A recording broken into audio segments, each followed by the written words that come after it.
Hey, what's up? I'm back with more thoughts. I just realized that I think I said this in the last video, but I just need to get the thoughts out. They've been sitting alone in my brain for so long, and I've had all these I've got to make it artistic, I've got to make it that, and those things will come, and I'm working on them. But some things also just want to be shared right now because I've been sitting with these experiences so long and they've just been in my head, and it's, again, this processing of oh, that's been my experience my whole fucking life. So yeah, that's kind of why I'm back talking to y'all more. It feels so okay. So I was out on the West Coast and I was doing this and people were like, yep, people just do that. But here in the prairies, people look at me all the time like, okay. You know what? Yeah, okay. I had some more thoughts around my experiences that I really wanted to share. I feel like this is where I lose people. Don't go, stay. It's gonna get good. Please. Stay. Stay because I'm cute. Let me be cute. Just stay because I'm cute. I don't know what that is. I don't know what character is coming through there. I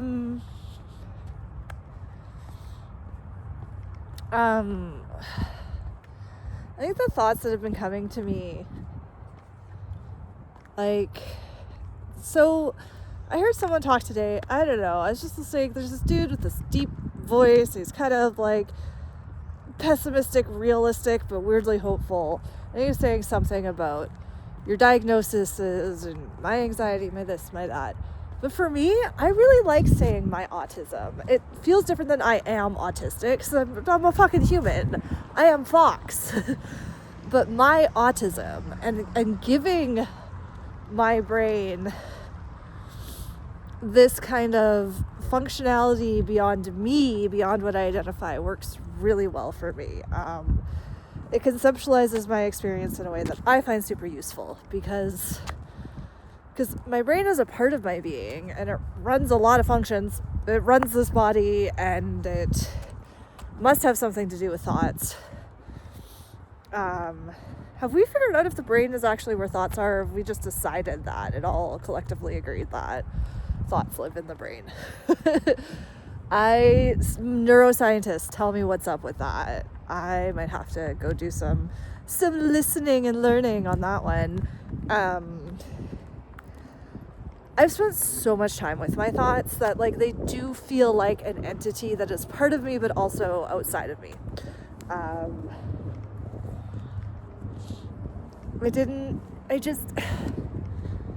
My biggest thing as I process this is I didn't realize other people didn't experience life this way. That's the most, what?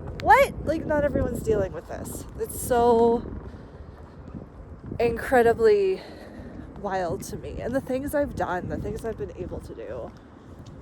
And I was focusing so much on all the things that I hadn't done, and I'm so good for this. I was focusing so much on all the things I hadn't done that I lost track of all the things I have done. I've gone on many adventures. I held a job for 10 years. I managed a lot of people.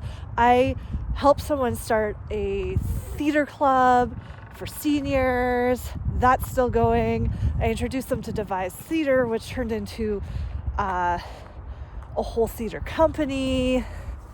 That's still going. And I think that's I got into that because I had an interest in both teaching and social arts. And I just remembered I have to call someone.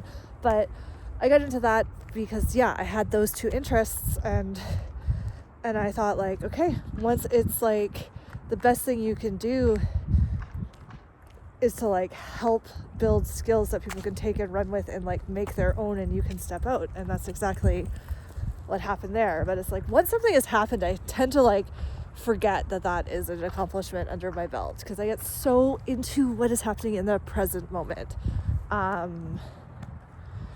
And I used to have so incredibly many layers of judgment around that. And I guess like what I'm really reckoning, which like really keeps like giving me this like epiphany moment after epiphany moment after epiphany moment, is how much my thoughts truly do shape my reality, because they'll like shape my assumptions, interactions with people, and I just like I'm realizing how much I often like project my experiences onto my interactions and other people. And I think like part of that is just very deeply human. Hi, this is my tree. I love this tree. I come to this tree when I'm by this park. I'm hanging out before work. I feel kind of like climbing a little bit. Yeah. And I've got myself propped up in a tree because that feels nice. Oh, it feels nice. But what was I saying? That projecting experiences and past experience onto present situations and stuff like that. Oh, I do think that's part of the autism. I think it's deeply, deeply human and we all do it. But I think, again, when you have a brain that's like, oh, I don't know what to do with all the stimuli, you look for the familiar. You search for the familiar. You know, I did like a workshop this summer where I was with, I don't know, like 15, I forget exactly how many people, but like a handful of people for about a week. And for like 2 weeks after that, everywhere I'd look around the city, I'd see those people. It was because my brain wants the familiar because there's so much for it to sort through all the time. And I was thinking today about how I kind of love that I spent most of my life not knowing I was autistic. There's so much grief there. I'm so angry. I'm like, why was I just allowed to be autistic? Why couldn't I just be me? But it also like, there's a dog with a stick and it's got a stick and it's happy. Okay, sorry, I'm back. I was just thinking about how I spent so much of my life and my experience like having to know how to move through the world, and I'm so glad I have that skill. But I'm also so glad I learned, because like 3 decades of masking, my brain actually stopped functioning properly. Like it fully didn't function properly.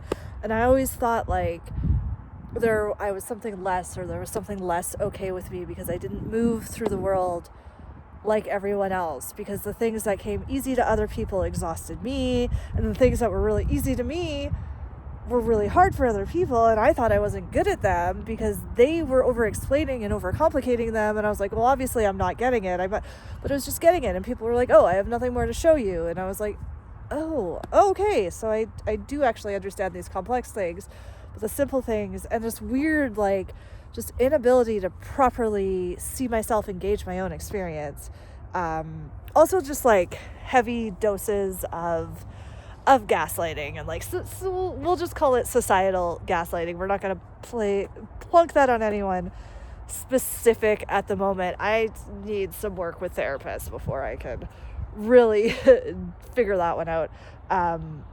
But definitely this like heavy dose of societal gaslighting and all these like shoulds that are in the world that limit just your ability to express and move and innovate, right? Because the systems that we function under, the economic systems, the social systems, the hierarchies, the corporate whatevers of them, I'm so sick of naming them, because I feel like the same systems get named all the time, and then they lose meaning and people like write it off and there's just another blah blah blah whatever. But like there are these systems that exist that we function under, and they do need compliance, right? And for them to keep functioning the way they have, like innovation exists, and it needs to exist because everything always is evolving and changing, but it's got to be in like a fairly narrow thing in order to uphold the systems, because I think like so much of the world we live in is based off of systems we developed like a couple hundred years ago. And yeah, and like like the world has changed so much. I don't think we expected technology to do what it does and all those things.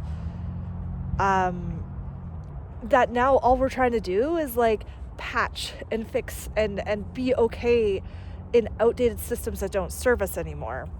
And I think that's why we exist in this like world of shoulds, and why authenticity and stuff breaks down. Because for me, like, if we take autism out of like clinical language, I exist in a body that cannot sustain bullshit, that cannot function with like too much ambiguity, too much mixed messages, too much say one thing, do another. Like that will break my brain. That will break my brain if I stick with that for too long.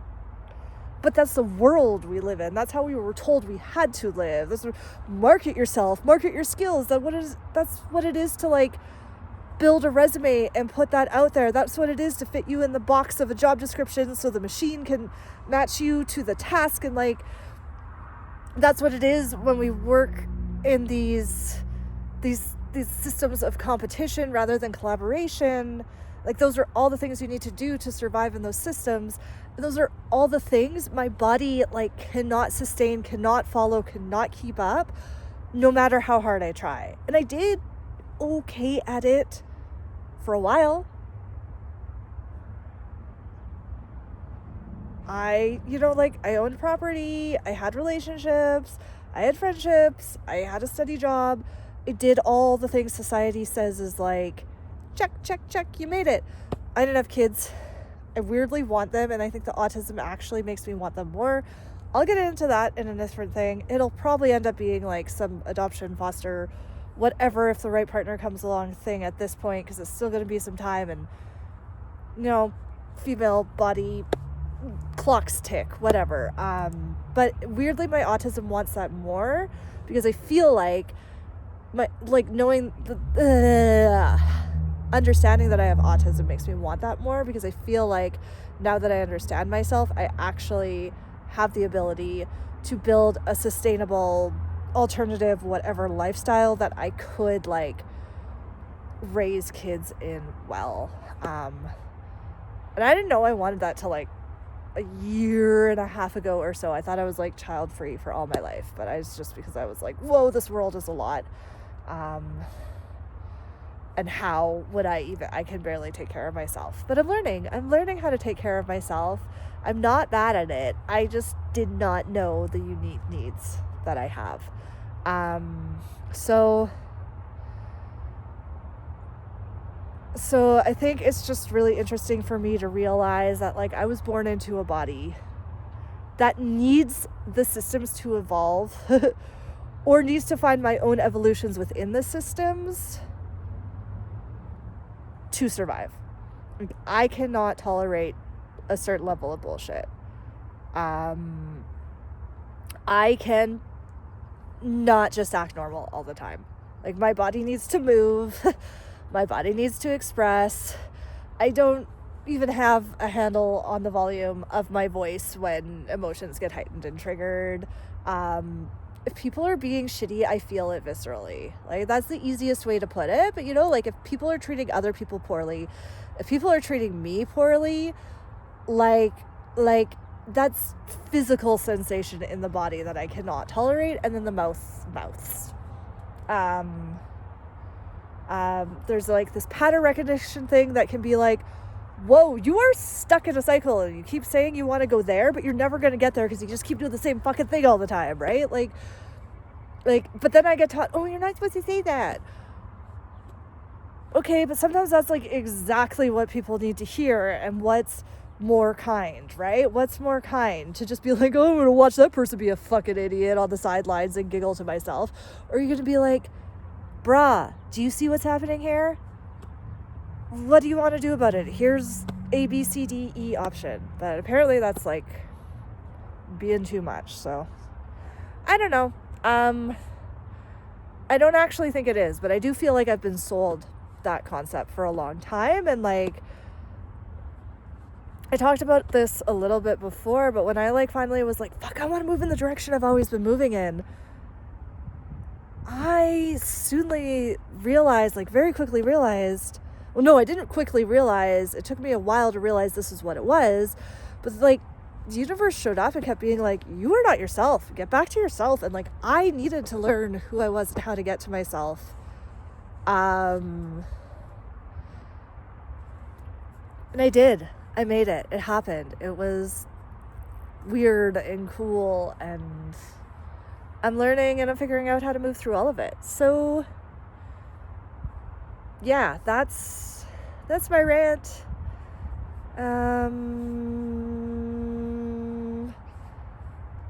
I am kind of just letting myself like ramble about my experience and assuming that it doesn't make a whole lot of sense, and like there's lots of pieces missing to like put it into context, but hoping that it's got value without being fully comprehensible, just like me. Yeah, and I think the more I just like let all these little bits and bobs and pieces out that have been fucking floating in my head for too long, eventually I'll just get to a place of actually making sense and actually being able to organize them into things that are more coherent and understandable and structural. And so thank you. This is my art and process. This isn't art. This is just like straight up channeling, creative flow, releasing, but it's the base materials that'll become some cool shit in a few years. So yeah, okay, keep on keeping on. I love you all. Bye.